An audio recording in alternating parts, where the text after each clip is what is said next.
नवरात्र उत्सव 15 ऑक्टोबर 2024ला सुरू होतो आहे. सकाळी 9:30 वाजता घटस्थापना होणारे मंदिरामध्ये. यावर्षीचे जे सालकरी पुजारी जे आहेत ते प्राचार्य गंगाधर अनगळ असतील.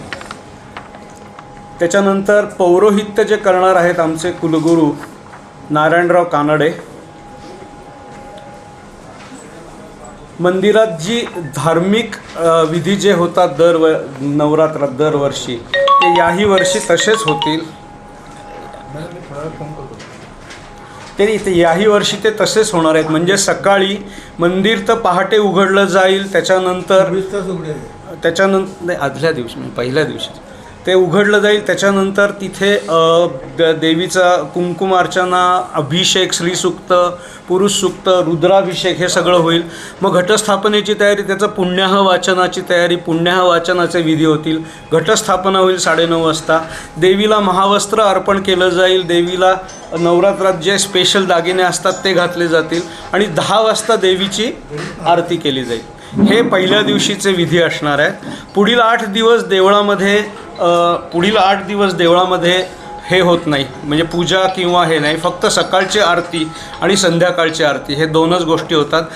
फुलांचे हार फक्त बदलले जातात. आणि 9व्या दिवशी ह्यावर्षी म्हणजे 23 तारखेला 9व्या दिवशी नवचंडीचा होम दुपारी 3 ते 5 या वेळात मंदिरामध्ये होणार आहे. आणि तो नवचंडीचा होम पूर्ण झाल्यानंतर दसऱ्याचे जे विधी असतात दशमीचे ते विधी सुरू होतील. आणि मग दसऱ्याच्या दिवशी सकाळी पुन्हा जे पहिल्या दिवशी जे सांगितलं त्याप्रमाणे देवीची पूजा केली जाईल. मग देवीला परत महावस्त्र अर्पण करून देवीची पूजा होऊन देवीची आरती होईल 10 वाजता. पण संध्याकाळचे जे विधी आहेत दसऱ्याचे ते सगळ्यात महत्त्वाचे जे असे आहेत की देवीची सीमोल्लंघनाची पालखी निघणार आहे. ती संध्याकाळी 5 वाजता मंदिरातून निघेल. 5:30 वाजता त्याच्यावरती पुष्पवृष्टी होईल हेलिकॉप्टरमधून. आणि मग अनगळ घराण्यातील स्त्रिया देवीची आरती करतील, देवीला ओवाळतील आणि मग त्याची पुढे औक्षण करतील. आणि मग त्याच्या पुढे ती पालखी मंदिराच्या परिसरातून बाहेर जाईल. सीमोल्लंघन जे होतं ते युनिव्हर्सिटी चौकात, म्हणजे ती पूर्वीची जी आपली चतुशृंगीची वेस आहे औंध वेस तिथपर्यंत ते होतं. आणि मग तिथे सोनं लुटलं जाईल, आरती केली जाईल आणि ती परत पालखी येईल. ह्याला साधारणपणे कालावधी नारायण 8:30-8:30च्या आत आरती देवळात ती पालखी परत येईल. तर असा तो कार्यक्रम असणार आहे. त्याच्यात देवीचे सगळे सेवेकरी म्हणजे भूते, वाघ्या, मुरळी. पूर्वी जी परंपरा होती दिवे नव्हते तेव्हा बत्त्या असायच्या, तर बत्तीवाले पण असतात. त्याच्यानंतर घोड्यावरती अब्दागिरी घेऊन आमचे सेवेकरी असतात, ते सगळे त्याच्यात सामील होणार.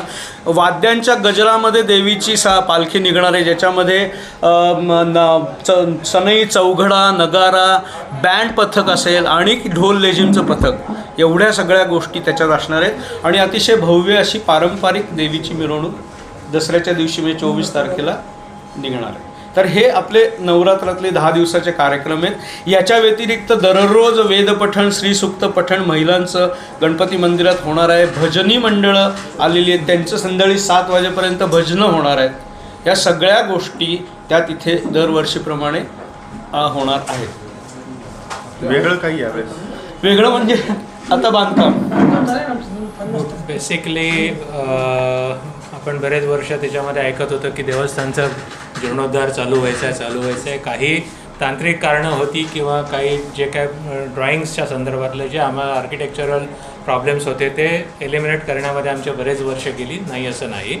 पण ती सर्व आम्हाला आलेले डिफिकल्टीज आम्ही एलिमिनेट केल्या आहेत. आणि मागच्या मेच्या सुमारास आम्हाला कॉर्पोरेशनकडून परवानगी मिळाली की तुम्ही आता बांधकाम सुरू करू शकता. मग त्यानंतर येणाऱ्या सर्व अडचणींचा सामना करून, म्हणजे थोडक्यामध्ये टेंडर पास करून घेणे, त्याच्यासाठीचे येणाऱ्या लोकांचे प्रोसेस कंप्लीट करून घेणे, या याच्यामध्ये 2-4 महिने गेले. आणि 19 मार्च 2023 पासून देवळाचा जीर्णोद्धार आम्ही सुरू केलेला आहे. आत्तापर्यंत जवळजवळ आम्ही 30% काम कंप्लीट करू शकलो. ज्या आम्हाला अपेक्षेने काम पुढे जायला पाहिजे होतं ते जाऊ शकलं नाही. त्याचं कारण अशी निघाली की देवीच्या तिथला जो खडक आहे तो खडक इतका कडक निघाला आहे की ज्या माणसाला वाटलं होतं की आपण 1 आठवड्यामध्ये पायाभरणी करू शकतो, त्याला ते खडक फोडायलाच मुळी जवळजवळ 1.5 महिना लागला. कारण मुख्य म्हणजे ब्लास्टिंग करायचं नाही, त्यामुळे ती सर्वात महत्त्वाची आमची कंडिशन त्याला घातलेली होती की कुठेही ब्लास्टिंग करायचं नाही. जे असेल ते तुम्ही मॅन्युअली किंवा जे ब्रेकर असतो छोटा त्या ब्रेकरनीच करायचं. तर 2 दिवसाचं काम त्याला जवळजवळ 21 दिवस लागले. त्याच्यामुळे थोडा आम्हाला उशीर झाला.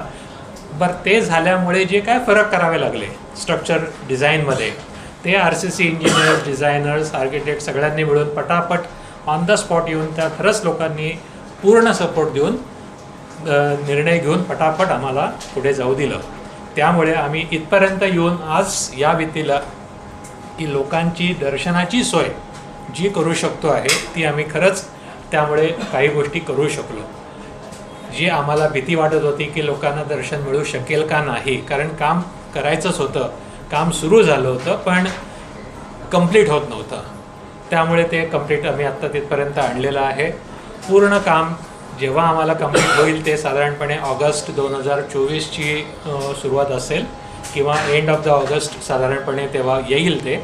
पण तोपर्यंत पूर्णपणे आम्ही जीर्णोद्धार पहिल्या फेजचा आम्ही कंप्लीट करणार आहोत. नमस्कार, मी नंदकुमार यशवंत अनगळ, अध्यक्ष चतुशृंगी देवस्थान ट्रस्ट. यंदाचा जो नवरात्र उत्सव आहे तो खूप जोरात सुरू होतो आहे आणि आम्ही तो अतिशय व्यवस्थित आणि मोठ्या प्रमाणात साजरा करणार आहोत. आपली जी सुरुवात आहे नवरात्र उत्सवाची ती या येत्या 15 तारखेला सुरुवात होते. 24 तारखेपर्यंत 9 दिवसाचा हा उत्सव आहे. 24 तारखेला दसरा आहे. तर यावर्षी जर आपण बघितलं तर या इथे खाद्यपदार्थांचे स्टॉल्स आहेत, महिलांसाठी गृहोपयोगी वस्तूंचे स्टॉल्स आहेत, लहान मुलांसाठी खेळण्याचे स्टॉल्स आहेत, त्याच्या व्यतिरिक्त पूजा साहित्याचे स्टॉल्स आहेत. अशा सगळ्या स्टॉल्सची भरपूर रेलचेल आहे.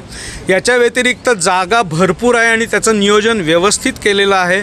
महिलांच्यासाठी वेगळी रांग, पुरुषांच्यासाठी वेगळी रांग, फॅमिली एकत्र नेऊ शकतील अशी रांग, VIPंची रांग, अशा सगळ्या रांगा व्यवस्थित केल्या आहेत. बांधकाम जे मंदिराचं जीर्णोद्धाराचं बांधकाम सुरू झाल्यामुळे मंदिराच्या परिसरातील जागा थोडीशी कमी झाली असली तरी आम्ही असं नियोजन केलं आहे की कुठेही ह्या गोष्टींना बाधा येणार नाही. त्याच्यात आम्ही थोडी स्टॉल्सची संख्या कमी केली आणि त्याच्यामुळे आपल्याला ही जागा व्यवस्थित, कारण ट्रस्ट दरवर्षी भाविकांच्या सुरक्षेला पहिलं प्राधान्य देतं आणि त्याच्या अनुषंगाने आपल्याकडे सिक्युरिटी एजन्सी, त्याच्यानंतर स्वयंसेवक, पोलीस, होमगार्ड हे सगळी लोक भाविकांच्या मदतीला आहेतच.